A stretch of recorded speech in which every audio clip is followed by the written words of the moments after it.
नमस्कार मंडळी, परत तुम्हा सर्वांचं माझ्या चॅनलवरती स्वागत आहे। जर पहिल्यांदा चॅनलवरती आला असाल तर नमस्कार, माझं नाव प्रणवती आहे।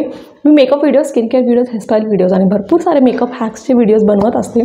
जर तुम्हाला या टॉपिकमध्ये इंटरेस्ट असेल तर चॅनलला सबस्क्राइब करायला अजिबात विसरू नका। सो आजच्या या व्हिडिओमध्ये आपण एक मेकअप लुक शूट करणार आहे, जे तुमच्यापैकी बऱ्याच जणांनी मला कमेंट केले होते की प्रणवती प्लीज 40+ लेडीजनी मेकअप कसा करायचा हे दाखव।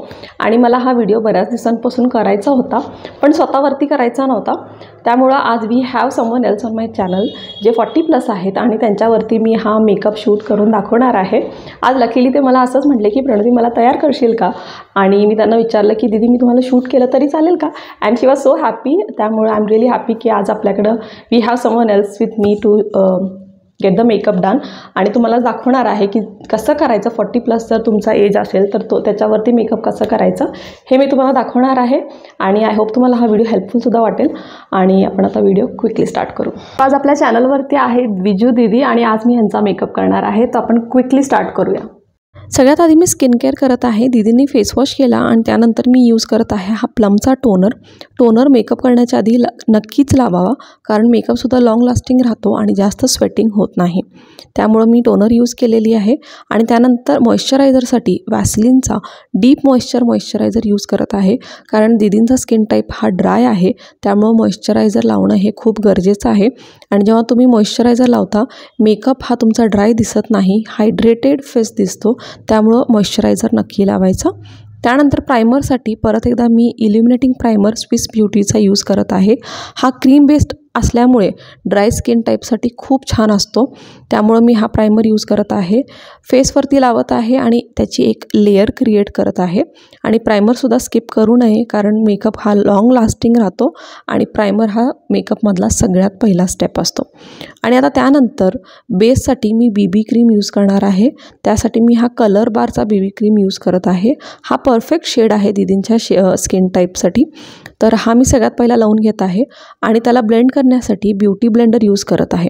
आता मॅच्युअर स्किन टाईपवरती जेव्हा तुम्ही मेकअप करता तेव्हा ब्लेंडिंग हे खूप व्यवस्थित व्हायला हवं, कारण मॅच्युअर स्किनवरती भरपूर सारे फाईन लाईन्स असतात आणि त्याचबरोबर रिंकल्स असतात। त्यामुळे ब्लेंडिंग हे व्यवस्थित करणं खूप गरजेचं आहे। आणि त्यामुळे मी ब्रश प्रेफर नाही करत, ब्युटी ब्लेंडर प्रेफर करते, कारण ब्लेंडरने ब्लेंडिंग जे आहे ना हे खूप मस्त होते ॲज कम्पेअर्ड टू ब्रश असं मला वाटतं। त्यामुळे मी ब्युटी ब्लेंडर यूज करत आहे। आणि त्यानंतर कन्सिलरसाठी मी हा इनसाईटचा प्रो कन्सिलर पॅलेट यूज करत आहे। डोळ्यांच्या खाली डार्क सर्कल्स कवर करण्यासाठी कन्सिलर शेड यूज करत आहे आणि त्याचबरोबर डोळ्यांच्या वरतीसुद्धा यूज करत आहे, कारण आपण आय मेकअप करणार आहोत आणि पापण्यांच्या वरती जर पिगमेंटेशन दिसत असेल तर त्याच्यावरती आय मेकअपचा जो कलर असतो, आय शॅडो असतो, तो व्यवस्थित नाही दिसत। त्यामुळं तिथेसुद्धा मी कन्सिलर यूज करत आहे। आता डोळ्यांच्या वरती जेव्हा आपण कन्सिलर ब्लेंड करतो तेव्हा स्किनला स्ट्रेच करणं हे खूप गरजेचं असतं, कारण दीदींना सगळ्यात जास्त रिंकल्स जे आहेत ते डोळ्यांच्या पापण्यांच्या वरतीच आहेत। त्यामुळे मी स्किनला तिथे स्ट्रेच करत आहे आणि व्यवस्थित ब्लेंड करत आहे, सो दॅट कन्सिलर जे आहे ते क्रिसिसमध्ये जाऊन नाही बसायला पाहिजे। त्यामुळे मी व्यवस्थित ब्लेंड करत आहे। आणि आता मेकअपला सेट करण्यासाठी रोज पावडर यूज करत आहे लॅक्मेचा, सो दॅट आपला मेकअप जो आहे तो सेट होऊन जाईल, कन्सिलर क्रीस नाही होणार। त्यामुळे मेकअपला सेट करत आहे आणि त्यासाठी मी पावडर ब्रश यूज करत आहे। आणि हा रोज पावडर असल्यामुळे खूप छान इफेक्ट देतो आणि चेहरा जो आहे तो मॅट होऊन जातो, ऑइली नाही दिसत। त्यानंतर फेस मेकअपसाठी कॉन्टोरिंग करण्यासाठी मी हा शुगरचा D contour face palette use करत आहे आणि त्याच्याने मी त्यांच्या फेसला थोडंसं कॉन्टोर करणार आहे, सो दॅट फेसमध्ये थोडेसे डेफिनेशन्स ॲड होते। त्यामुळे त्यांचे थोडेसे चीकबोन्स मी कॉन्टोर करत आहे। आणि जास्त कॉन्टोरिंग मॅच्युअर स्किनवरती जास्त कॉन्टोरिंग चांगलं नाही दिसत, त्यामुळे खूप मिनिमम कॉन्टोरिंग करत आहे। आता ब्लशसाठी मी हा मॅलिओचा मेकअप पॅलेट यूज करत आहे, ज्यामध्ये भरपूर सारे ब्लशचे शेड्स आहेत प्लस आय शॅडोसुद्धा आहेत। तर हा ब्लश शेड मी यूज करत आहे आणि ह्या पॅलेटमधले सगळे शेड्स इतके पिगमेंटेड आहेत की लिटरली वन स्वाईपमध्ये खूप छान कलर येतो। आता तुम्ही कॅमेरामध्ये सुद्धा बघू शकता की मी लिटरली एकदाच डिप केलेला आहे, पण त्याचा कलर जो आहे तो इतका छान आलेला आहे। खूप छान पिंक शेड इथं ब्लशचा आलेला आहे।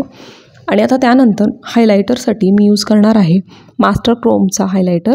हा मोल्टन गोल्ड शेड आहे आणि आता दीदींना मिनिमम लुक हवा होता, त्यामुळे मी हायलायटरसुद्धा खूप मिनिमम यूज करत आहे. ड्रामॅटिक नको आहे त्यांना, त्यामुळे खूप मिनिमम प्रॉडक्ट यूज केलेला आहे. आणि मॅच्युअर स्किनवरती मिनिमम मेकअप लुक खूप छान दिसतो. आणि आता मी नोजचा ब्रिज जो आहे तिथं पण थोडंसं हायलायटर यूज केलेलं आहे. आणि आता आयब्रोजला सेट करण्यासाठी स्विस ब्युटीचा आयब्रो पेन्सिल यूज करत आहे. सगळ्यात आधी स्पुली ब्रशने मी आयब्रोज ब्रश करून घेतले आणि त्यानंतर आयब्रो पेन्सिल यूज करत आहे. आता दीदींचे आयब्रोज हे खूप छान ब्रॉड आहेत, त्यामुळे जास्त काही करण्याची गरज नाही आहे. फक्त जे स्पार्स एरियाज आहेत तिथे मी फिल केलेलं आहे आणि परत एकदा आयब्रोजलासुद्धा एक नॅचरल लुक दिलेला आहे. आता आय मेकअप करण्यासाठी मी निक्का पॅलेटमधला हा ऑटम स्पाइस व्हेरियंट यूज करत आहे. त्यातला सगळ्यात लाईट ब्राऊन शेड जो आहे तो मी यूज करणार आहे ॲज माय बेस. आणि आता दीदींचे इन्स्ट्रक्शन्स होते की त्यांना ड्रॅमॅटिक आय मेकअप नको आहे, सॉफ्ट आय मेकअप हवा आहे, त्यामुळं तसंच मला आय मेकअप करायचा होता. त्यामुळे सगळ्यात आधी मी लाईट ब्राऊन शेड यूज केलेला आहे पूर्ण डोळ्यांच्या वरती बेस करण्यासाठी. आणि त्यानंतर एक शेड डार्क यूज करत आहे ब्राऊनमधला आणि त्याला मी काय करणार आहे डोळ्यांच्या आउटर साईडला यूज करणार आहे आणि तोच शेड मी थोडासा इनर साईडला मी ड्रॅग करणार आहे आणि त्याला व्यवस्थित ब्लेंड करणार आहे. आणि आता मॅच्युअर स्किनमध्ये आय मेकअप जेव्हा तुम्ही करता तेव्हा परत एकदा एक गोष्ट लक्षात ठेवायची की स्किन थोडीशी इथं स्ट्रेच करावी लागते, कारण डोळ्यांवरती रिंकल्स असतात. त्यामुळे स्ट्रेच करून जर तुम्ही नाही लावला तर आय शॅडो जे आहे ते फाईन लाईन्समध्ये जाऊन बसतं आणि मेकअप जो आहे आय मेकअप चांगला नाही वाटत. त्यामुळे स्किन स्ट्रेच करायची. आणि आता लास्टली मी काय करत आहे ह्याच पॅलेटमधला शिमर शेड मी फिंगर टिपवरती घेतलेला आहे आणि तो मी इनर कॉर्नरपासून सेंटरपर्यंत लावत आहे. आणि हा लुक खूप सॉफ्ट आहे, अजिबात ड्रामॅटिक वाटत नाही आहे. आणि एवढेच कलर्स मी यूज केलेले आहेत. आणि त्यानंतर आयलायनर लावण्यासाठी मी स्विस ब्युटीचा हा क्रेज आयलायनर यूज करत आहे. आणि आता परत आयलायनर यूज करताना मी स्किनला स्ट्रेच केलेली आहे वरच्या दिशेने. आणि जेव्हा मी स्ट्रेच केले आणि तेव्हा मी लायनर लावत होते तेव्हा असं वाटतं की खूप बोल्ड लागलेला आहे, पण जेव्हा तुम्ही स्किनला रिलीज करता आणि व्यवस्थित जेव्हा नॉर्मल स्किन होते तेव्हा असं वाटतं की हां हे लायनर बरोबर आहे. त्यामुळे मॅच्युअर स्किनमध्ये परत एकदा लायनर लावताना स्ट्रेच करून मी लायनर लावले आणि मग तो व्यवस्थित झालेला आहे. आणि मिनिमम काजल लुक द्यायचा होता, त्यामुळे मी हा प्लमचा काजल यूज केले आणि त्यांना एक हलकासा काजल लुक हवा होता, त्यामुळे काजलमध्ये बोल्ड काजल केलेलं नाही कारण लायनर खूप चांगला लागलेला आहे.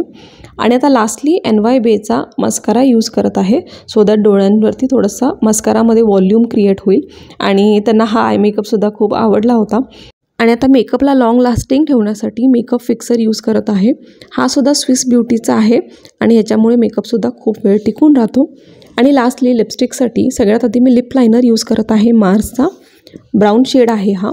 आणि आता दीदींच्या लिप्स हे खूप बारीक आहेत, त्यामुळे लायनरनं मी थोडंसं ओव्हर ड्रॉ करत आहे सो दॅट लिपस्टिक थोडीशी छान दिसेल. आणि आता तुमचेसुद्धा लिप्स खूप बारीक असेल तर तुम्ही लायनरनं थोडंसं ओव्हर ड्रॉ करू शकता. आणि आता लिपस्टिकसाठी मी यूज करणार आहे NY बेचा लिपस्टिक. हा एक लिक्विड लिपस्टिक आहे, 4 लिपस्टिकचा हा एक पॅलेट आहे. तर लिपस्टिक खूप छान आहे, न्यूड कलर आहे आणि प्लस लिक्विड लिपस्टिक आहे आणि ह्याचा स्टेसुद्धा खूप चांगला आहे, भरपूर वेळ टिकून राहतो. आणि त्याचबरोबर ओठांवरती हा जास्त ड्राईंग वाटत नाही, त्यामुळे हा खूप मस्त लिपस्टिक आहे. आणि दीदींचा जो फायनल लुक आहे तो एक राजस्थानी लुक आहे आणि हा आहे दीदींचा फायनल लुक, जो की खूप सॉफ्ट आहे, हेवी मेकअप नाही आहे, पण मेकअप खूप चांगला झाला होता आणि खूप लाँग लास्टिंगसुद्धा होता. पूर्ण इव्हेंट होऊसपर्यंत त्यांचा लुक जो आहे तो आहे तसाच राहिला होता, त्यामुळे ते खूप खुश होते. आणि आय होप तुम्हालासुद्धा हा लुक आवडला असेल आणि हा व्हिडिओसुद्धा आवडला असेल. सो आता दीदींचा मेकअप पूर्णपणे झालेला आहे. सो दीदी तुम्हाला कसं वाटला मेकअप? बहुत अच्छा लग रहा है. एक्चुअली दीदी को मराठी नहीं आती. पसंद आहे? बहुत अच्छा लगा ना. सो आय होप तुम्हाला सुद्धा हा व्हिडिओ आवडला असेल आणि जर व्हिडिओ आवडला असेल तर लाईक करायला अजिबात विसरू नका आणि चॅनलला सबस्क्राईबसुद्धा करा. ओके नाही दीदी? ओके. यस. बाय.